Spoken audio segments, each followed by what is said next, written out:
look! It's the dog! He's hiding.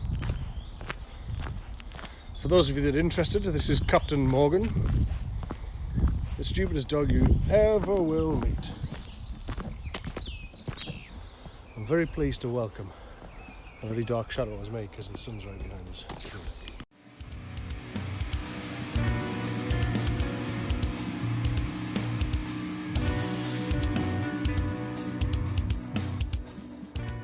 Hi, my name's Rich Gilroy. I'm from a band called the Bullfrogs. I play lead guitar and sing.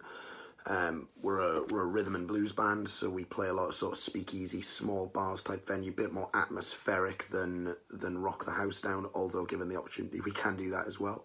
All the usual sort of types of venues. We play bars, we do the odd wedding, we do a lot of festivals and stuff in the summer where we like to think of ourselves as kind of a party band as well. We like to get the crowd going and get people dancing.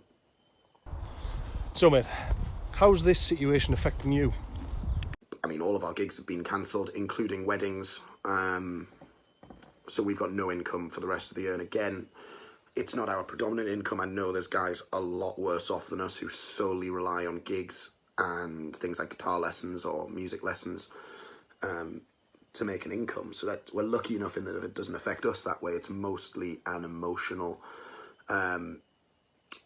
sort of effect to us. So I'm really missing playing. I'm really missing entertaining people.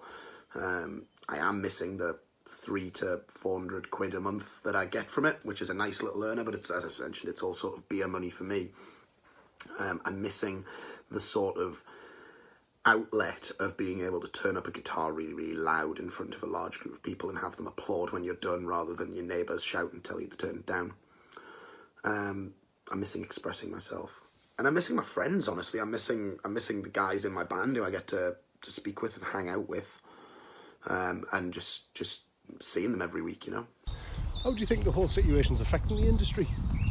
I think it's fascinating how missed it's already been. I think it was already not as popular as it was, say, in the late 60s, early 70s, when nightclubs, for example, had bands. However, that type of thing was coming back. We've seen a couple of bars in Newcastle now who've got live music on rather than a DJ. And it's starting to make a bit of a comeback, so this is a little bit of a bad timing, to say the least, for the music industry and the arts industry. However, I do think there's a lot of people, if you look at maybe Italy, and you see all these DJs and musicians taking to their balconies to just entertain people. I think we'll actually maybe see a rise in an art. Let's face it, there's been dozens and dozens and dozens over the centuries.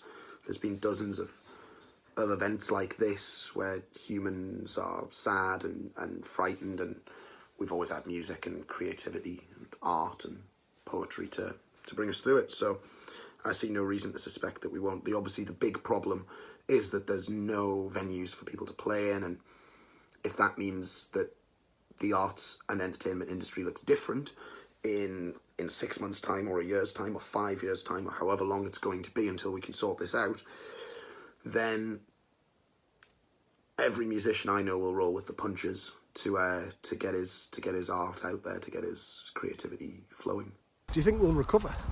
I hope so. I think there's been some dramatic changes already in the way people are going to live their lives. I hope that we'll be slightly less self-centered as a society after. And I think it's been really interesting to watch people adjust to this, including musicians who, as I say, many of whom I know who are completely destitute now. I hope they recover as friends and as people. Will the bars, things like that, recover? Yes. I mean, pubs survived the Black Death and the Spanish flu and World War II and any number of other things that have hit the country. The British public love pubs. And as I mentioned, there's getting more and more, it seems to be, there's more and more desire to have live music in pubs. So maybe. The problem is obviously how business managers, owners, people who own pubs, how they batten down the hatches for this rough couple of months with no income. They've got staff to pay.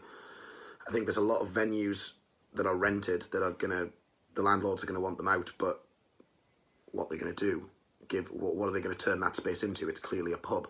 You can wait months and have someone refurb it and turn it into a tanning salon or something like that, but it's easier to just wait until everything's open it again as a pub, and hopefully we'll pick up where we're left off no matter what.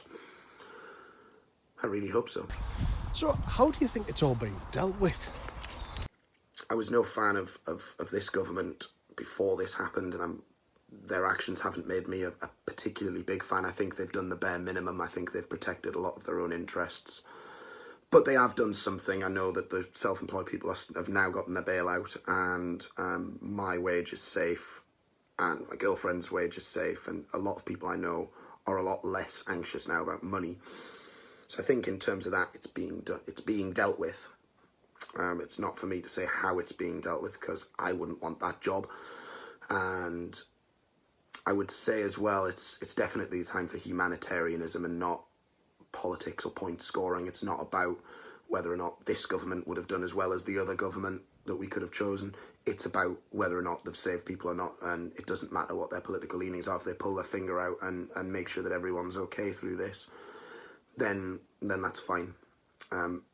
If not, I'm sure they'll suffer the consequences. I tell you what is really interesting is watching people adjust individually, so not in a societal level, but more on a personal level, like watching people, everyone's kind of avoiding each other in the streets, and I coughed. I'm a smoker, so I cough all the time anyway. I coughed while I was in the queue for the supermarket the other day, and someone took 3 or 4 paces back from me. And weirdly, I wasn't offended. I wasn't, you know, I understood. You don't know the crack. You don't know that I don't have it. You're protecting yourself. That's cool. When I've avoided people in the street and we've made eye contact and said good morning from 3 or 4 meters apart, it's weird getting used to that, because I think, especially particularly the Northeast, was a very, very friendly place, and it continues to be just at distance, and that's kind of surreal. I'm sure some artists who are better songwriters than I am will write some very good songs about this type of thing during this whole period. They've got the time. Support it as soon as it comes back. Get yourself into pubs. Equally, I think musicians who can afford to, so guys like me, have a duty to essentially maybe perform for free when this is over, and just offer those bars something to get people back in. Look, we've got a band on tonight, and it's not coming out of their revenue. That means they're 200, 300 quid better off that night. That means the next night they can afford to pay you, or the next night they can afford to stay open and eventually afford to pay you. Because if they don't, we don't have anywhere to play, and that'll be bigger and sadder. That'll be the biggest, saddest kind of thing to come out of all of this, for me personally, and for a lot of musicians, I think, if that's the case.